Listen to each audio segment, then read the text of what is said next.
On the evening of February 20th, 2013, 49-year-old coach Jimmy McLean blew his whistle and brought basketball practice to an end inside of a high school gym in Memphis, Tennessee.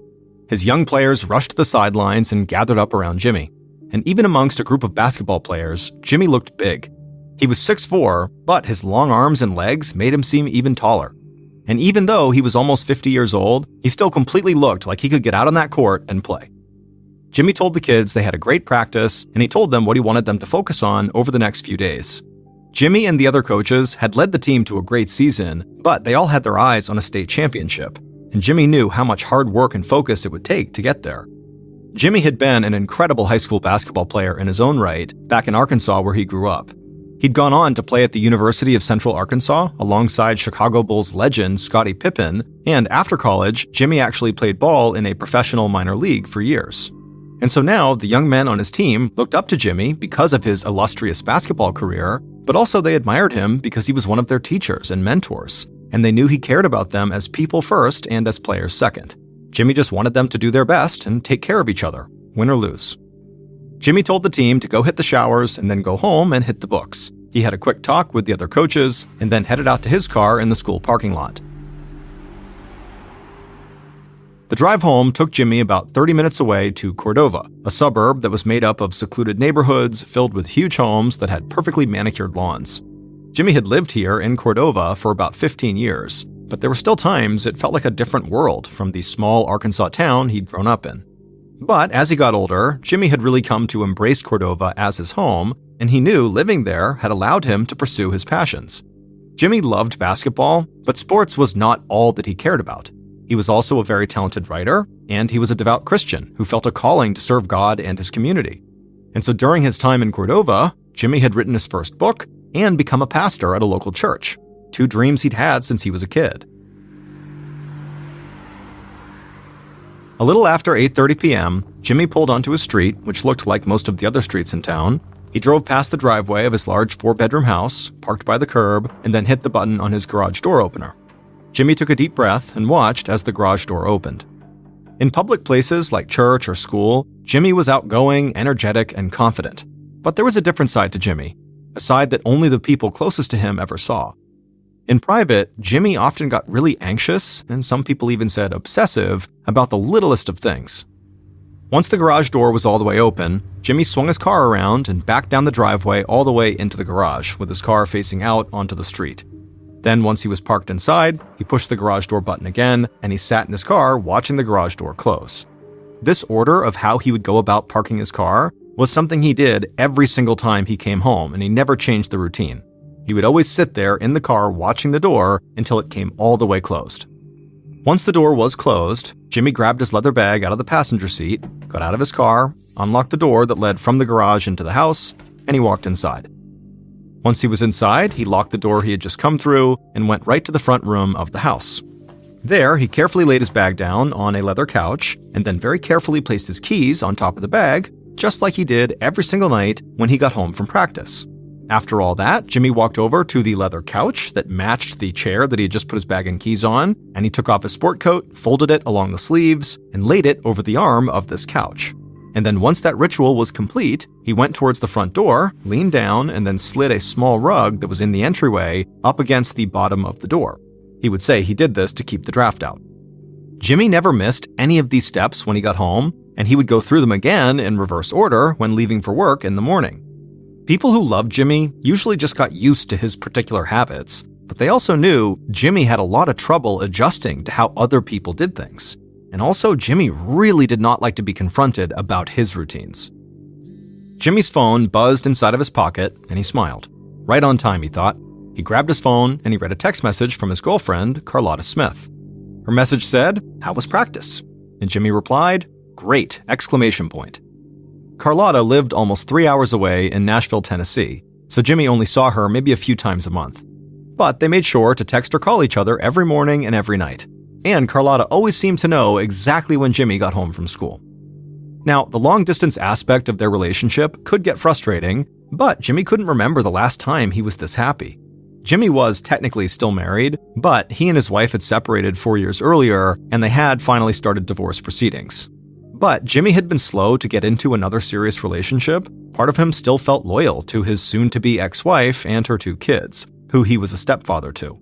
But when Jimmy had met Carlotta 6 months earlier, he knew almost right away that he was falling in love all over again.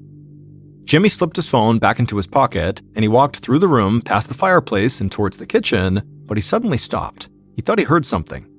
Jimmy stood there for a second, and then he heard the sound again. It was coming from somewhere out front of the house. He turned around and walked towards one of the windows that overlooked the front yard, but there was nothing out there, and it was totally silent. And so Jimmy figured, he was just being anxious, like there's nothing going on here. So he left the window and headed back towards the kitchen, but then he heard another sound right behind him, and this time he knew something was right outside his front door. At 8:40 p.m. that night, so just a few minutes after Jimmy had gotten home, his next-door neighbor was home and having a bite to eat at the dining room table when he suddenly heard popping sounds. Now, the sounds were loud enough that the neighbor immediately stopped eating, got up, went to the window to look outside, but they didn't see anything and they didn't hear anything. Now, the neighbor knew the sounds he had heard could have been gunfire, but it also could have just been some kids setting off firecrackers, like he really didn't know. But just in case, he grabbed his phone off the table and he called the non-emergency number for the Shelby County Sheriff's Department. And when they picked up, he explained to the operator that he just heard these loud sounds right nearby that he thought maybe could be gunfire. The operator told him to stay in his house and that an officer would be over right away. And sure enough, a few minutes later, a Shelby County deputy knocked on the neighbor's door, and Jimmy's neighbor told him what he had told the operator. The deputy thanked him and said he'd take a look around and see if he could find anything, and then he left the neighbor's house and headed back towards his cruiser. The deputy drove around the small neighborhood several times and did what he thought was a thorough patrol of the area. But he didn't find anything suspicious, so finally he went back to Jimmy's neighbor and told him, everything seemed fine. Then the deputy left and drove back to the station, and Jimmy's neighbor tried to calm his nerves and not worry too much about the strange sounds.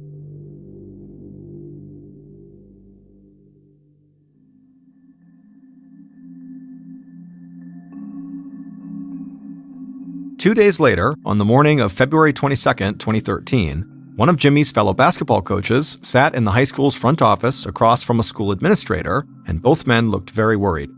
Jimmy had not shown up to teach his classes or to coach basketball practice the previous day, which was completely out of the ordinary. Jimmy almost never missed school or practice. He would rather show up sick than feel like he was letting the kids down. And he definitely wouldn't stay home without calling to let somebody know he was not going to come in. Now, the day before, when Jimmy hadn't shown up, both of these men had told themselves that, maybe there had been some sort of miscommunication, that, perhaps Jimmy had let somebody in the office know he wasn't coming in, but that didn't get relayed. But now, Jimmy was gone for a second day in a row, and nobody at the school had any record of him calling. And now the coach and the administrator really regretted not doing something 24 hours earlier. So the administrator dialed the Shelby County Sheriff's Department, and he said his colleague, Jimmy McLean, had not come into work for 2 straight days, and that was really strange, and he wondered if maybe police could go by Jimmy's house to make sure he was okay. The operator got Jimmy's address and told the administrator that an officer would go to Jimmy's property to do a wellness check right away. A little bit later that morning, at about 10 a.m., 2 Shelby County deputies arrived at Jimmy's house. They went up to the front door and they knocked, but they got no response. And after a little while of just total silence, one of the deputies tried the doorknob, but the door was locked. So he called his boss and got permission to try to force his way into Jimmy's house.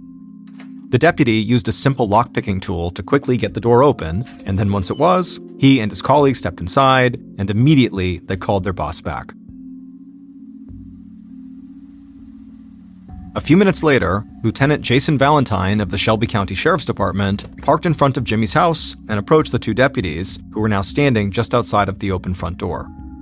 Lieutenant Valentine put on his gloves and greeted the 2 deputies, and then they stepped aside to let him pass. Once inside, Valentine made his way to the front room of the house, and right away he noticed a large dried blood stain on the other side of the room in front of the fireplace. And just beyond the blood, Valentine saw the dead body of a middle-aged man.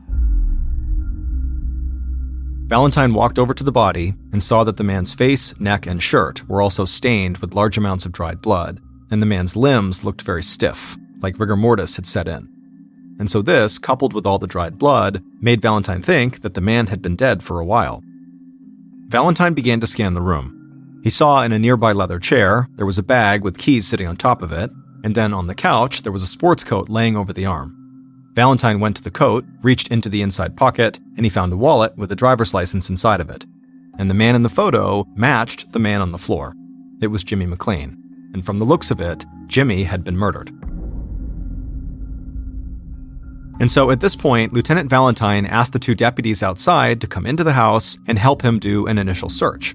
And right away, they noticed there was a whole bunch of high-end electronics that were left untouched all throughout the house. And so this seemed to indicate to the officers that, it didn't seem likely that the person who killed Jimmy had come here to rob him. It seemed like they had come here to kill him.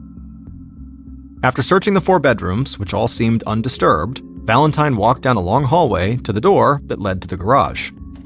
He entered the garage, and he saw Jimmy's car was parked right there inside, facing the closed garage door. But other than that, there really wasn't much to see in the garage. There were no obvious prints, no sign of blood, no forced entry. So Valentine went back inside the house to keep looking. And a few minutes later, Valentine's fellow county detective, Alan Bean, stepped inside the home, and he was followed by several state forensics officers. Valentine and Bean worked together often, and so Valentine knew Bean had a sharp eye for evidence. And so Valentine right away told him that the front door and the door leading in from the garage had both been locked when police first arrived. And so Bean turned and went right to the front door, and he found that the door itself could be locked from the inside, but if someone had left through that door, they could only lock that door by using a key. Then Bean looked at the entryway of the house, and he saw there was a rug laying nearby, but it was at a strange angle, like somebody had pushed it away from the door. Then something between the rug and the door caught his eye. He crouched down and he signaled for Lieutenant Valentine to come look too. At first, Valentine thought what he was looking at was just some mud on the floor, but Bean pointed at one particular spot within the mud, and what it was a small portion of a shoe print. Now, there wasn't nearly enough of a print to tell what kind of shoe or what size it was, but Bean hoped the forensics team would be able to use this partial shoe print to tell them more at some point. Now, Bean and Valentine both knew that this print could just be the victim's, but there were no other prints anywhere like it on the floor, so it seemed like there was a real chance it belonged to the killer. As forensics officers began to pull the shoe print, Valentine led Bean over to the body. Multiple .40 caliber bullet casings lay on the floor near the dried pool of blood around Jimmy, and so it seemed clear Jimmy had been shot several times.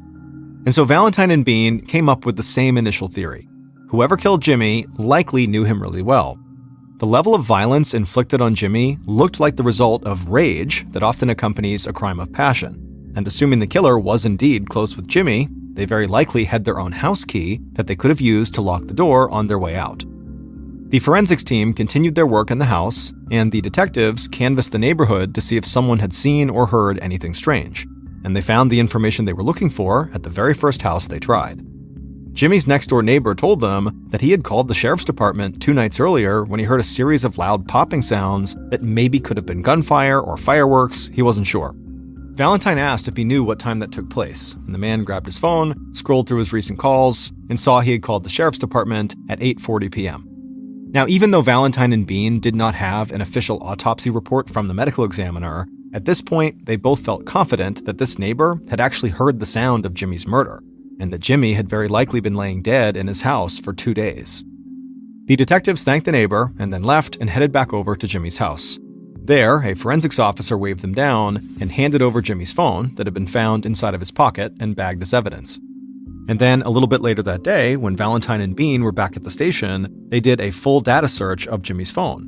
And as they combed through Jimmy's text messages and calls, they knew exactly who they wanted to speak to first.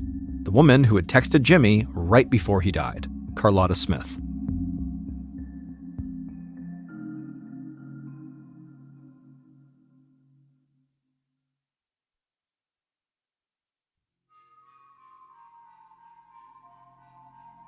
The day after Jimmy's body was found, Detective Valentine walked Carlotta into an interview room at the sheriff's department. Valentine told her how sorry he was for her loss and how much he appreciated her coming in. Valentine wanted Carlotta to feel very at ease, as if she was just there to help. But in reality, she was already at the top of the investigator's suspect list. By this point, the medical examiner had officially confirmed Valentine and Bean's initial theory that Jimmy had died on the night that neighbor had called police, most likely not long after responding to Carlotta's text. Valentine and Bean had also contacted members of Jimmy's family, and they had learned that Carlotta and Jimmy had been in a serious relationship for about 6 months.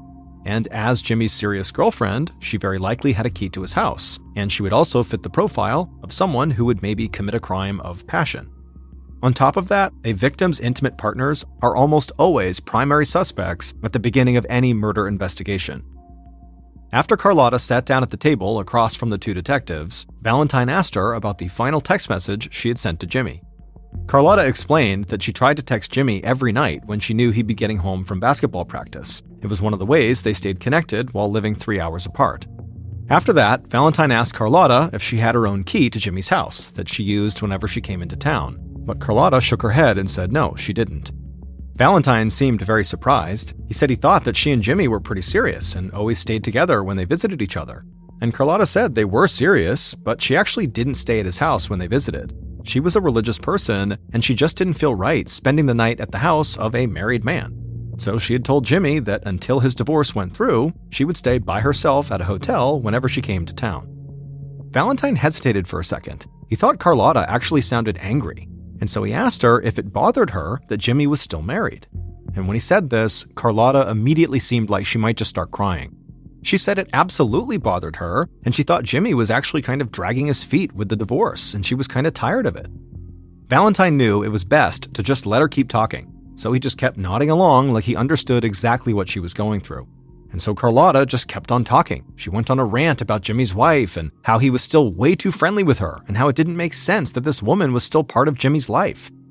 Finally, Carlotta trailed off, at which point Valentine asked her for a few more details about where she had been when Jimmy was killed. Carlotta said she had been at home in Nashville, but then she said police really needed to speak to Jimmy's wife.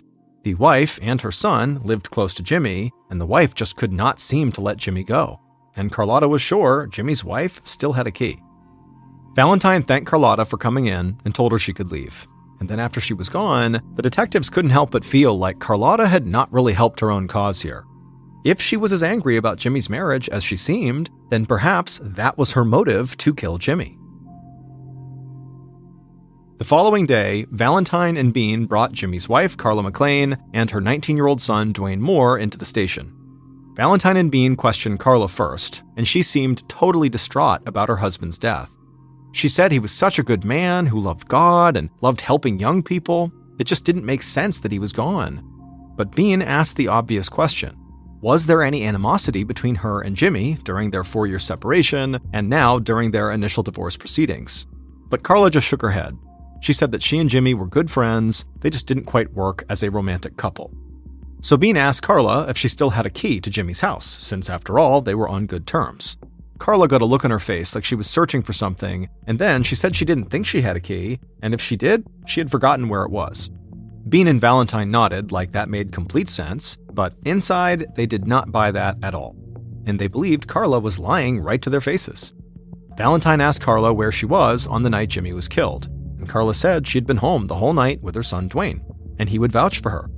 Valentine nodded and then asked if police could actually have her phone to download her data, because this would be an easy way to confirm where she was and to cross her off their list. Carla immediately reached into her purse, pulled out her phone, and put it on the table. She said police could search it all they wanted, she had absolutely nothing to hide. Bean picked up the phone and left the room, and then Carla was escorted out, and then her son, Dwayne, was brought in. Dwayne was quiet and respectful, but at first all he cared about was whether or not his mom was okay. And Valentine said his mom was just fine and she'd be waiting for them as soon as they were done. And so the detectives and Dwayne talked for a short time, and the kid seemed a bit nervous, but he was cooperative. He said he liked and respected Jimmy. They bumped heads sometimes like any stepfather and stepson would, but he thought, Jimmy was overall a good man, and he had no idea who would want to hurt him. Dwayne said he did not have a key to Jimmy's house, and that on the night Jimmy was killed, he was at home with his mom. Valentine thanked Dwayne for coming in, and then led him to an office where his mother was waiting. A little bit later, Bean informed Valentine that all the data on Carla's phone had been gathered up, and so the detectives gave Carla her phone back and told her and Dwayne they were free to go. It would take a while for Bean and other investigators to go through all of Carla's text messages and phone calls, and so while he waited, Valentine got back in touch with a few of Jimmy's family members, and they all said the same thing about Jimmy's wife, Carla. Her relationship with Jimmy was not nearly as good as she wanted people to believe, In fact, she and Jimmy had been fighting recently because Carla wanted him to sell his house and give her half of the profit as part of their divorce.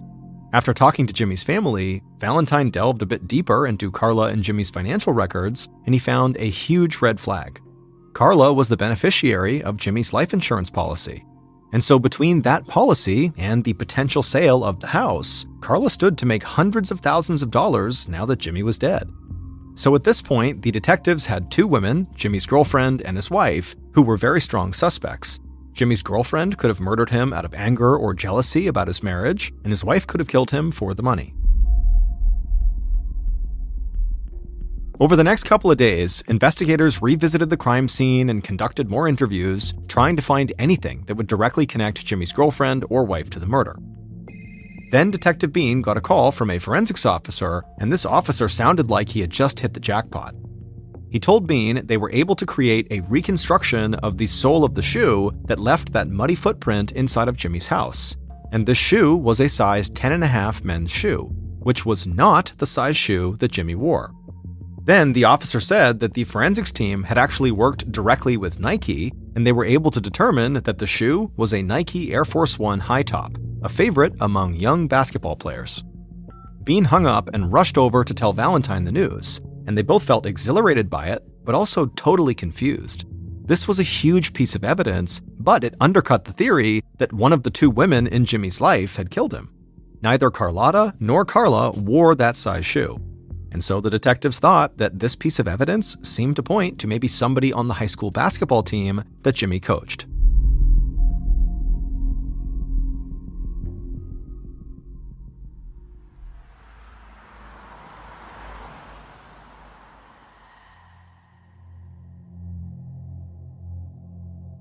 Not long after learning about this shoe, Bean and Valentine headed to Memphis, Tennessee to interview students and faculty at the school where Jimmy taught and coached.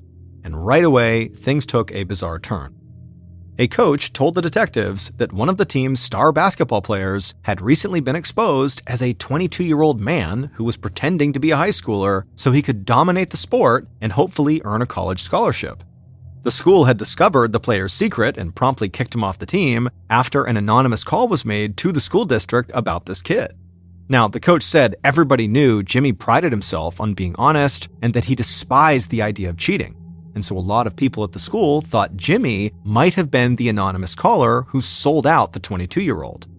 At this point, Valentine and Bean understood what the coach was getting at. If this 22-year-old player found out that, Jimmy was the guy who called on him, well, maybe he was the one who killed Jimmy for ruining his chances to play in college and maybe make it to the NBA. And to make things even more suspicious, the coach said the disgraced 22-year-old player had recently moved out of the city. The detectives thanked the coach and then tracked down the player's records in the school's front office. Valentine found a local phone number for the player's mother, so he reached out to the woman and asked her to come to the station. The following day, Valentine and Bean sat in the interview room, staring at a woman who either looked extremely young for her age or who had lied to them on the phone about who she was. So before Valentine launched into any questions about the investigation, he asked the woman flat out if she really was this player's mother. The woman just laughed and said no, she was his wife, and then she admitted that she had helped him forge his transcript and listed herself as his mother. This would allow him to go back and pretend to be a high schooler. Valentine and Bean looked at each other and just shook their heads. This all seemed absolutely absurd. Bean asked the woman if her husband had any issues with his coach, Jimmy McClain, or if he believed Jimmy was the one who called the school anonymously and exposed his scam. The woman kept on smiling. She said she didn't know if her husband had a problem with Jimmy, but Jimmy definitely did not call the district, because she did. Because she had caught her husband cheating on her with a high school girl, and she wanted to ruin him. Valentine looked over at Bean again, and then he just sat back in his chair and stared at this woman. This now seemed like something out of a soap opera. But still, even after this woman left, the detectives agreed that the fake high school basketball player was someone who might wear Nike Air Force One shoes. He also could have had problems with Jimmy about something else, and also his story was so strange and calculated and full of lies that Valentine and Bean did not want to rule him out, at least not yet. But just as they started looking deeper into this whole weird scenario with this fraudulent basketball player, something happened 300 miles away that would change the entire investigation. On the night of February 26, 2013, 6 days after Jimmy's murder, a woman in pajamas burst into a police station in Crossville, Tennessee, over 4.5 hours from Cordova, where Jimmy was killed. The woman screamed that she was in danger and she needed protection. Several officers got up from their chairs and ran over to her and ushered her into a small office. The police tried to calm her down, but she was frantic, and she kept looking all around her like somebody was following her. The officers told her they could help, but they needed to know what was going on. Finally, the woman took several breaths and calmed down, and then she said somebody had just told her husband who had murdered Jimmy McClain over in Cordova, and now she was worried that somebody would come after them because of what they knew. It took a while for the officers to get all the necessary information from this woman, but when they felt like they had a grasp on the situation, one of the officers rushed to his desk and called the Shelby County Sheriff's Department. Lieutenant Valentine picked up and he listened to the whole crazy story about this woman in pajamas. And information from that call led Valentine and Bean to do another search of Jimmy's wife's phone records. And during that search, they found what they were looking for. On the day of the murder, Jimmy's wife Carla had been texting with a young man in town who was a known drug dealer, a guy who everybody called Pooh. And Pooh definitely had the connections and the skills to have somebody killed. On March 5th, 2013, about 2 weeks after Jimmy's murder, 2 undercover cops sat in an unmarked car not far from Pooh's house. They were conducting surveillance on the house and waiting for Pooh to do something they could bring him in for. And they didn't have to wait long. The officers watched Pooh step out of his house, and he was clearly carrying a gun. And so the officers got out of their car and called out to Pooh, saying they needed to speak to him. But Pooh didn't waste any time. He ditched his gun into the yard and then took off running towards the back of his house.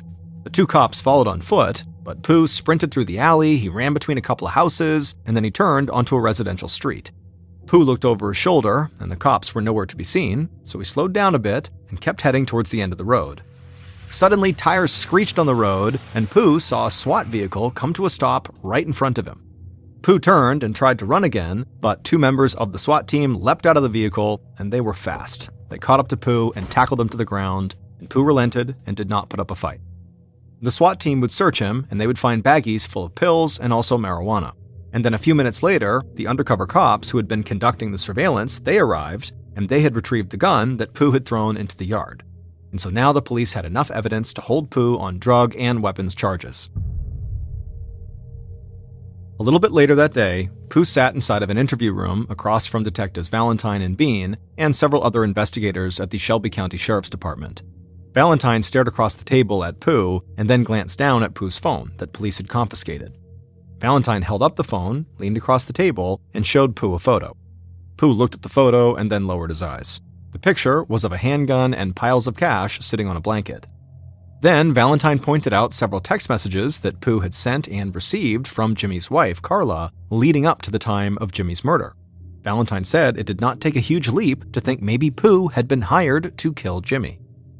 Pooh was silent for a minute, then he raised his head and looked at Valentine and the other investigators, and he said he would tell them everything.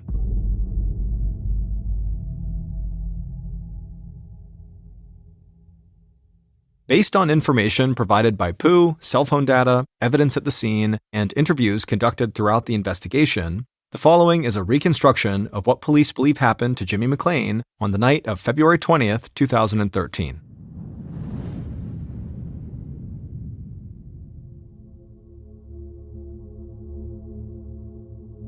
On that night, the killer slouched down in the driver's seat of their car that was parked just a few houses away from Jimmy's.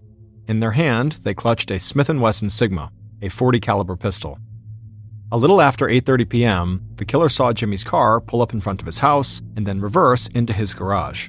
The killer watched the garage door close all the way, hiding Jimmy inside the house, and at that point, the killer got out of their car, they crouched low to the ground, and ran across Jimmy's front yard, not noticing they had just gotten mud on the underside of one of their shoes.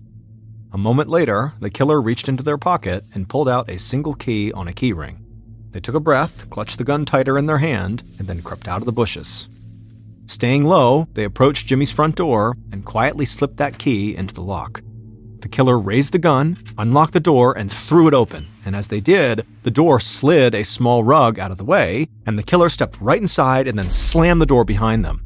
And Jimmy was standing right there in the room. and when Jimmy turned around and saw a person in his house with a gun, he just started running, trying to get away. But the killer was ready, and they began shooting at Jimmy.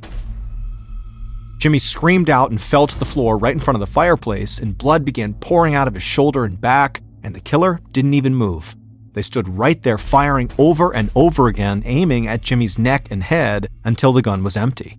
And after it was empty, the killer just stood there for a minute, staring at Jimmy's now lifeless body. Then they turned, calmly walked out of the front door, closed it, and locked it using that key. Then the killer crouched down, ran back across the lawn to their car, hopped inside, and sped all the way across town to their house. And once they were inside, they went right to their bedroom, hoping their mother had no idea they had even left. It would turn out the drug dealer Pooh provided Jimmy's killer with the murder weapon, but Pooh himself did not kill Jimmy. Jimmy's killer was his own 19-year-old stepson, Dwayne Moore, Carla's son.